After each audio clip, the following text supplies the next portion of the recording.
So Tyson Hadley writes and says, "Hi, Dutch and James. Why do some wrestlers like taking liberties on hurting their opponents, like Drew Gulak, allegedly? Or low-key? I can understand super kick gone wrong or punch like you could have mistimed it, but willingly hurting another wrestler makes me sad because it's wrong. What you do to other talent done hurt you, etc." There's not any punctuation with this. It's quite hard to read it out. But yes. So why do some wrestlers, and name some more as well if you would like to, enjoy hurting their fellow man? Because they can. Now, if this speaks volumes about standing up for yourself. If you're going to go in the ring and get treated like a piece of crap and not say something to somebody if they hit you hard or they hit you too close on your nose or right on your eyes here, and they're using the fist, but they're a little more stiff than necessary. If you don't go back and say something to them or give them a receipt in the ring, you actually deserve what you get. But if you're not going to stand up for yourself, nobody else is going to.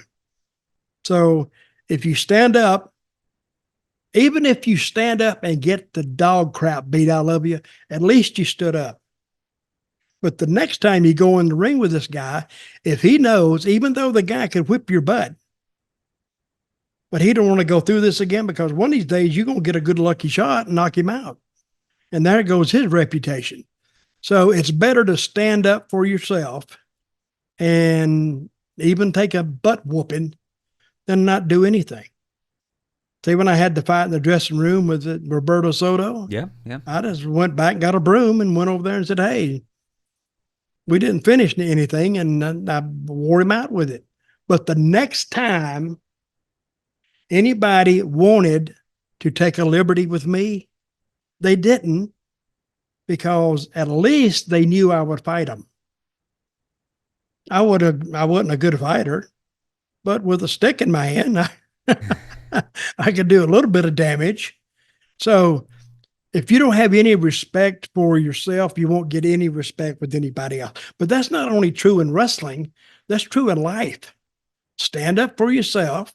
And it doesn't always have to come down to a fight, but stand up for yourself and voice your concerns. If you feel like you got jacked over, then tell them. And if they don't like it, well, we'll take it from there. But be a man, and you get, and especially in wrestling, you get a lot more respect. So why do some people do it then? Is it just small dick because energy? Because they can. Say a guy, he don't like this guy. Okay, I knew a guy one time, and he was a good-looking kid, but this other guy wanted to meet this girl, but the girl liked the guy that he would go in the ring and beat up.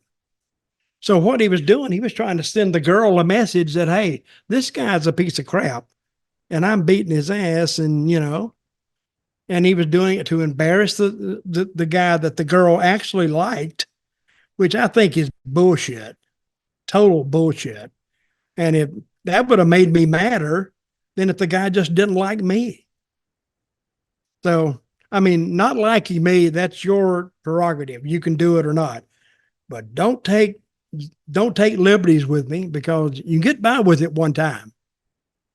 That was a potato, or that was a mistake, but 2 or 3 times in a match, no, I got the message. Okay. And sometimes the guy's going to open up for me and knock him out. I've seen that done too.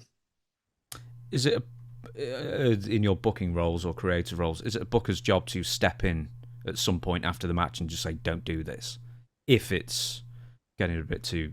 Well, I never had to do that. But if it had come down to it, I said, hey, what? And I would ask him, why are you doing this? I said, the next time you do it, I'm going to stop booking you. I'm going to book the kid, but I'm not going to book you, because you're not going to go out there and beat the talent up, because you're not drawing any money anyway. Anybody that drew any money, they're not going to mistreat the talent anyway. See, some of the guys that had the best punches ever never really hurt anybody. And if they did, you'd have to know it was on purpose. Jerry Lawler threw probably one of the best punches in the business. Never hurt anybody. Apart from The Jimmy one Hart. time did Jimmy Hart. And Paul Heyman. Did he hit Heyman? Yes. It's because he didn't like him. Yes.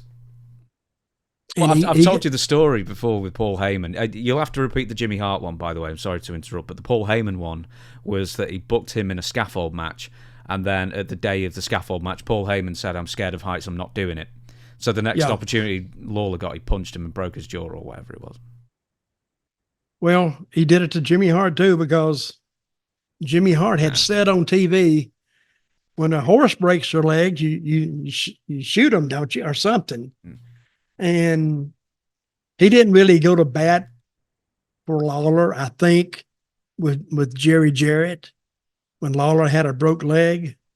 And then when Lawler come back, then that's where he popped him in the jaw, because he had harbored an ill feeling toward Jimmy for, I don't know, 3 months, but he didn't forget it. Of course, Lawler would deny that, and Jimmy Hart would deny that. Well, he would deny it, but he's got a broken jaw. He can't. And listen, Lawler never touched anybody with those punches that looked so good. So he had to throw it to break somebody's jaw. There's a lot of force. That's not a potato. No. That's intentional.